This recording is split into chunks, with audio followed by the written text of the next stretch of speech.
thing. I built this in 2006, and it was white when I built it.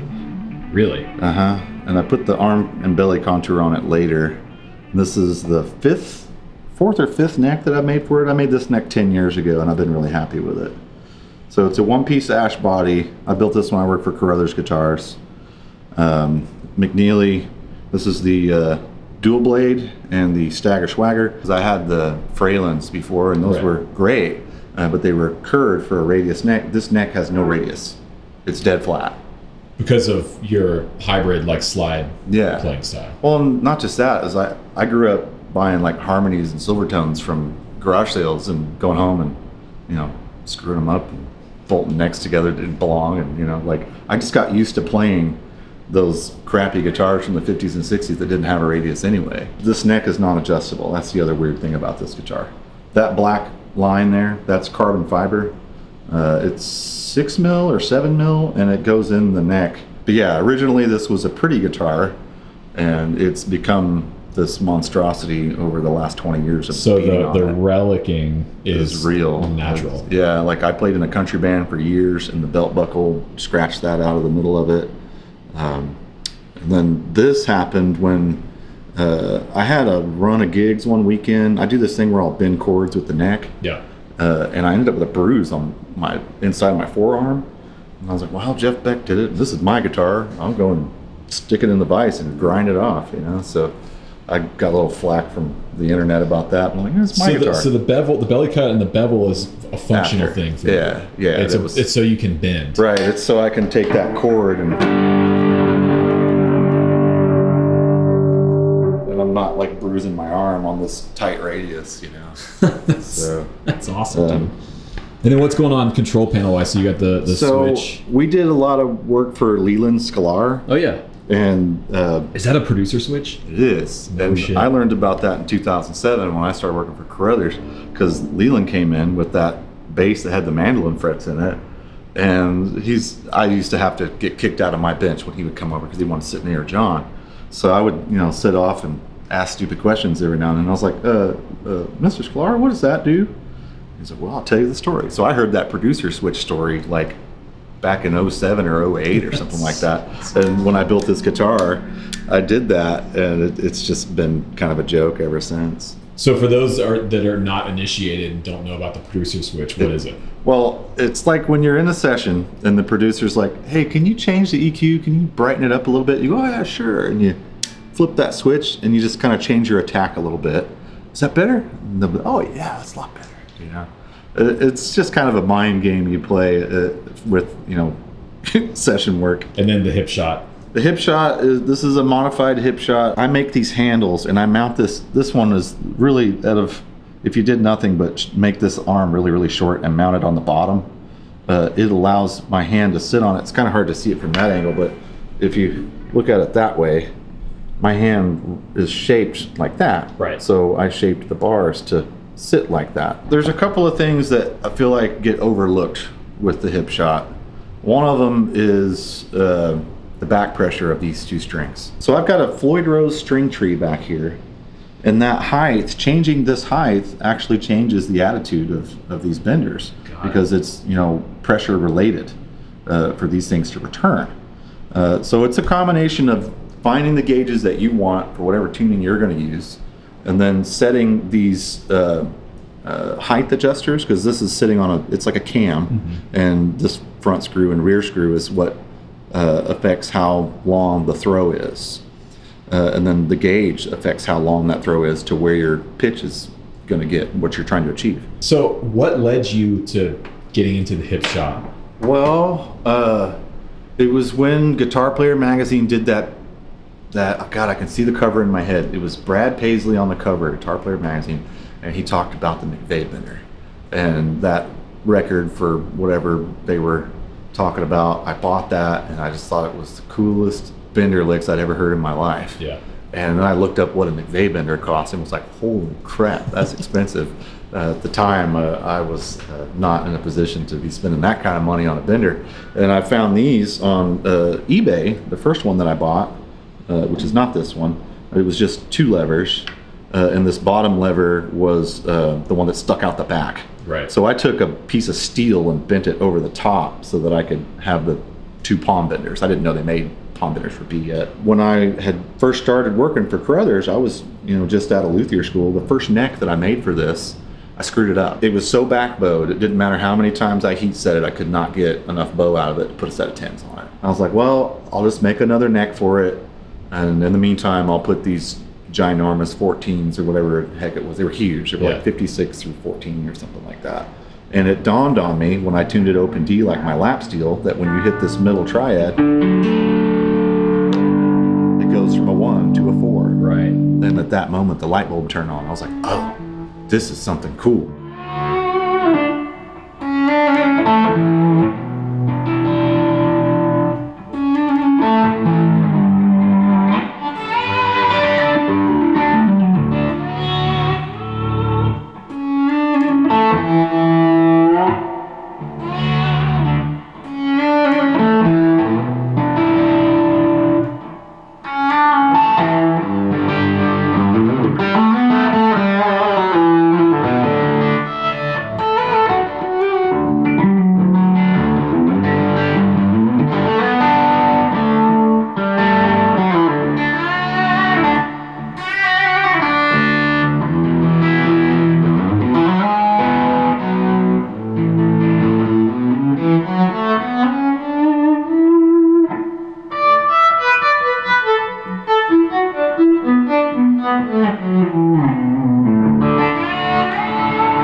Kind of come about, like the story of this guitar is it was an accident. I never meant to make a Bender guitar for slide. That was not my prerogative. Yeah. I wanted to play like Steve Lukather and Yngwie Malmsteen. I still have the REH videos. My hands won't do that. Yeah. But I was always fairly proficient at lap steel. Huge Lloyd Green fan, Buddy Emmons, Sacred Steel. If you haven't watched Sacred Steel, do yourself a favor and watch Sacred Steel. It will blow your mind. Aubrey Gent, that family, holy smokes. Yeah. And then Sonny Landreth. I got Grant Street right about the time I accidentally made this. Right. And Grant Street is, for me, the definitive Sonny Landreth record. Yeah. And I heard guitar tones on that I was just floored by. It just tore my head off. And I would listen to that on repeat in my car on my 3-hour round trip to and from work at Carruthers Guitars, because I worked in Venice Beach and I lived in the valley. Now, after working on this for 20 years and really religiously for the last 16, I feel like just now I'm able to create 70% of what I hear in my head. Can you walk me through a little bit of what you're doing? So you said you're an open D. Mm-hmm. Just sort of walk me through your thought process and how you're approaching the guitar. So basically, like I'm playing over D, and that's turn this stupid thing off. If you look at this, everything is super symmetrical if you laid it out for the major scale, except for this string. If you left out that F sharp, everything is like perfectly symmetrical all the way up the neck. What I figured out is that to play a 1, if you're in D, you have to play a 5. There's my 5, right? And then to play a 4, you have to play a 1. So if I want to play a 4, so here's my D, here's my 4. To play the 4, you have to play a 1. When you're looking at it too, if you were to look at D, at the octave, if you just put that note right there, it becomes a minor. Right. So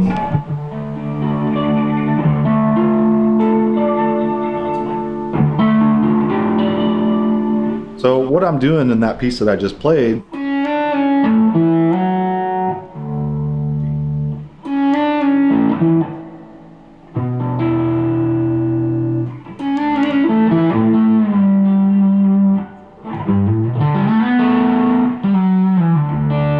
back to D1. So if you look at the major scale as it falls in first position, skip.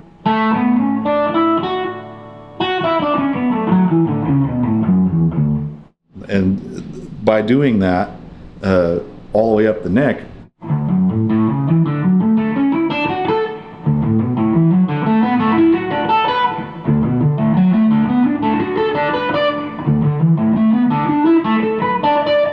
there's all your tones for that piece. Yeah. And you can mix and match with your pedal tones or passing tones or however you want to say it. But that's basically the gist of it, is that I'm playing major scale and using the bender to achieve those inflections. And then just that walk down.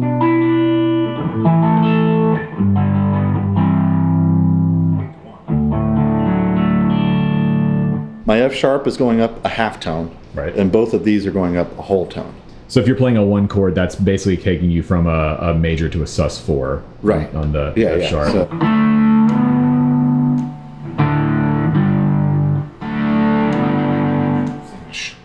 Yeah. Now that makes sense from like a chordal perspective, but I notice one thing I love about your playing is you're doing the hybrid fretted and slide thing, but then you're also integrating the benders in your single note lines a lot. So Yeah. how does that work in your head?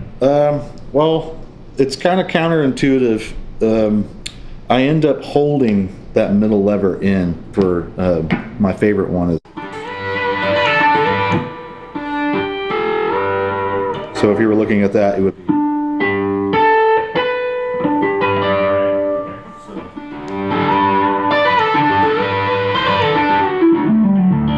So what's happening there is I'm holding this middle lever in. You can't see it because my hand's in the way. And backing out. That took quite a bit of running that to get that smooth. But yeah, that's the gist of it, is that one of my favorite moves is to be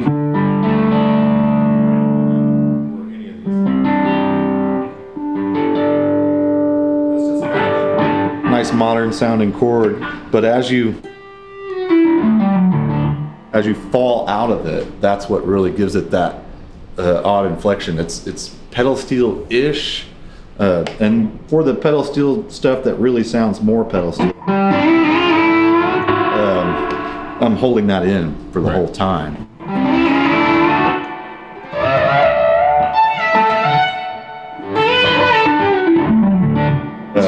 That sounds so sick. Born out of mistakes and injuries. The whole reason I started using the thumb pick was because in my line of work I've done thousands of fret jobs over the last 25 years, and I've changed the way that I do things now, but in my 20s I worked myself to death. I worked so hard in the shop that I damaged this knuckle and I can't hold a pick anymore.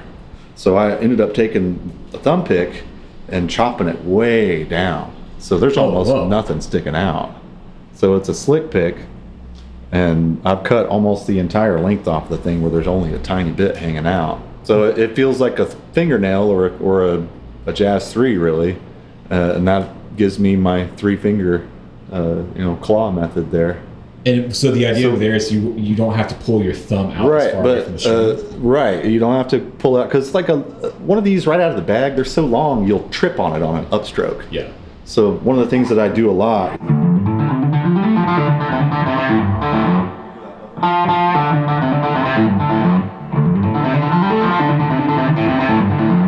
can't do that with a full length one. Right. It just won't happen. You'll stumble over the length of it on the way back.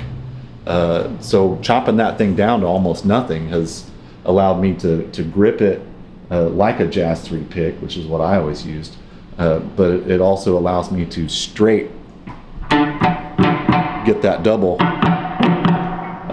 upstroke without it getting caught. But when you want to do the altered picking, do it with that.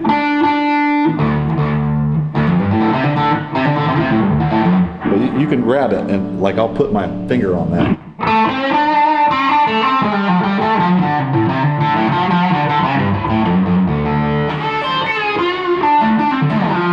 So you can get a hold of it, and right, but what you're used to doing, you know, because your hand injury though, you're not having to hold that pressure here. I'm not having to keep it on. Right. Like I've never thought of. Every time I've tried to put on a thumb pick, I can't do it because they're too long. They're either weirdly shaped to a funky point, or they're just too long. Right.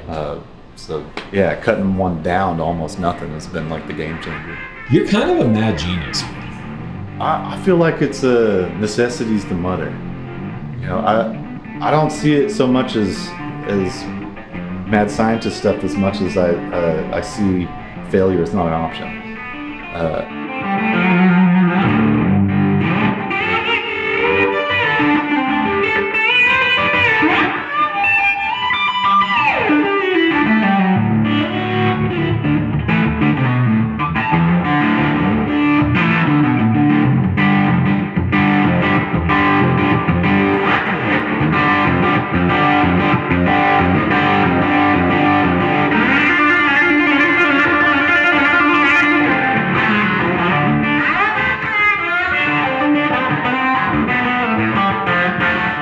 You build guitars too. Yeah, that's the thing that actually pays my bills. I make tens of dollars playing guitar. It's a loss leader for me. I play bars that some people wouldn't set foot in, let alone use the restroom in. But the instruments that I build are either Strat or Tele styled. Yeah, this one's kind of a freak over here. It weighs 6 pounds. Dude, what? The ash wood came from Ulaga, and when you have hard winters, and which creates a slower growing period for these trees, they become heavier. So like northern ash and swamp ash, it's the same tree. The only difference is the growing time. Okay. So in the south, when they have unlimited water supply in the swamp, and they have lots of sun and a long summer, they grow really fast and they produce a lighter wood, which is what we like for guitars, swamp ash. Right. This was grown in Oklahoma, so it was too heavy to make a guitar out of and not break your back. It was also the billets that I got were a little bit thin. So this is actually clamshelled, it's hollow inside. So each half was hollowed out independently and then glued together to make this body. And it's a little thinner than a normal Tele because that's all the wood I had to work with. Right. So it's 1.6. And then this predates me doing a one-piece neck. This has a fingerboard that I resawed off and then glued back on after I put the truss rod in it. These are acrylic dots. Back when I was using pin turning stuff to make my dots. I make all my own dots. I also make these plates. It's hard to see under there, but this is a tapered plate. Oh yeah.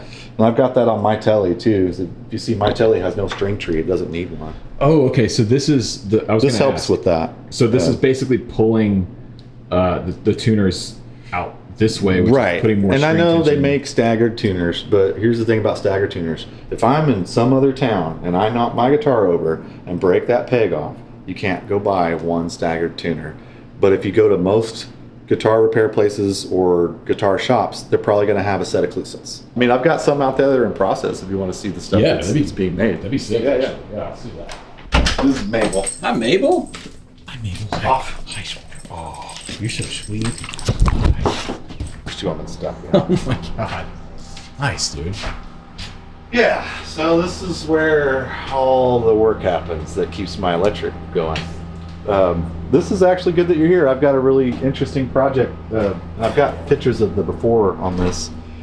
This is from 1954. Whoa. This used to be a triple neck Fender steel. Now, before anybody tries to crucify me, the thing had all the parts missing. Every single nut, every screw, every bolt was missing from this, and had been sitting in Larry Schaefer's barn. Larry Schaefer's a local collector here for many, many years. It had been in his barn since I was a little kid.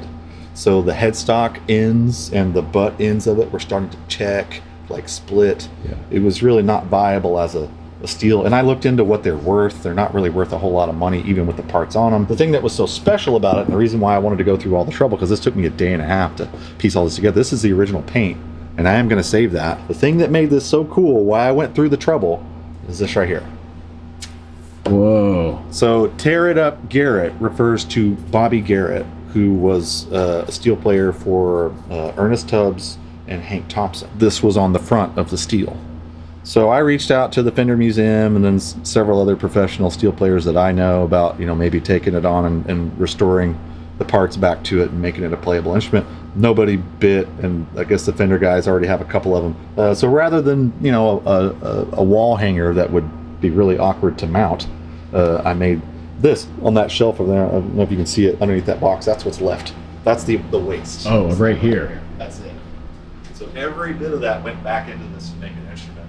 But I hollowed it out. Right. Because when I got it all glued up together, apparently they used the heavier ash for the steel guitars because those guys weren't wearing them around their neck. So it is hollow. But you can see the top is very thick. That should help with it trying to feed back on me, and I'm not going to put an F-hole in it. So there's a couple of clones of mine. Justin Derrico, that guy. Mm-hmm. He's getting one of these, and then the other one is Josh Klinghoffer, and they've got a modified version of that decal. That decal that's on mine is actually from the 50s, some hot rod shop in California. But I had a graphic designer named John Hammer do this for me, and it's a 51 Studebaker. I had him basically spoof that California custom decal, but make it Tulsa custom instead. And that ended up being the cover of the last record. I had to change the color a little bit, but dude, yeah. So this is what yours looked like when you finished it, minus the belly cut and the bevel. It was a little whiter than that. I've actually tinted that some because just to make them look closer. But that to gives mine. you an idea of like how much you have played yours. You've gone from that to what you have now. Yeah, I've got a before picture somewhere on my page, but it was pretty drastic. It was very, very white. And I make that color too. It's titanium oxide, suspended in nitrocellulose lacquer. Okay. The grain filler is actually black. That's what makes that stand out so much. Right. Is that grain filler is dark, and when you put the light paint over it, it almost looks bluish. That is carbon dust that I mix with the egg white medium. So I get this charcoal from, the paint place, Ziegler Art Supply, and I'll mix it with egg white and use that because when it dries, it's really easy to sand it out. Egg white, like actual egg white. Yeah. Like from eggs. Yeah, I picked that up talking to a buddy of mine that owns the violin shop here in Tulsa Strings, a guy named Jacob Millhouse. He mentioned something about egg white being used in carrying pigments with violins, and it's like, dude, it just kind of dawned on me. You ever tried to scrub egg off a plate that somebody left in the sink, and it's like, yes. So it works great as a grain filler, and it sands. It doesn't gum the paper up too bad. And I knew you built guitars, but I didn't know it went this deep, where you're making your own pigments and your own grain filler. And I used to wind my own pickups. I got out of that because there's so many people doing great pickup work, and like you're standing in it. There's not a lot of space in here. Yeah. But yeah, it's a small space, and I make most of the instrument in here. It's I make the dots. I make the tools that make the dots. I make the truss rods. There's another one of those non-adjustables. This goes on those clones of mine. This is a torrified quarter-shon. So you said you're building like 12 to 14 guitars a year. If someone wants to order one from you, it's all through direct message. They DM me in some way, or they call me on the phone. Here, I'll just hold it up to it. This body over here, this is for me, actually. That's going to go on there, and I'm going to do a black guard. This is what color my telly was when I painted it. no way. Yeah. So this is going to get some ambered clear coat over it. So it'll, tone it down a little bit from stark white, and with a black guard and a bender on it. This is going to be my C guitar, which is what it was before. It was a different color before, and I got unhappy with the color and decided to strip it and redo it. Wait, so that guitar was finished? Yeah, and I took all the stuff off of it. Wow. Yeah, it happens.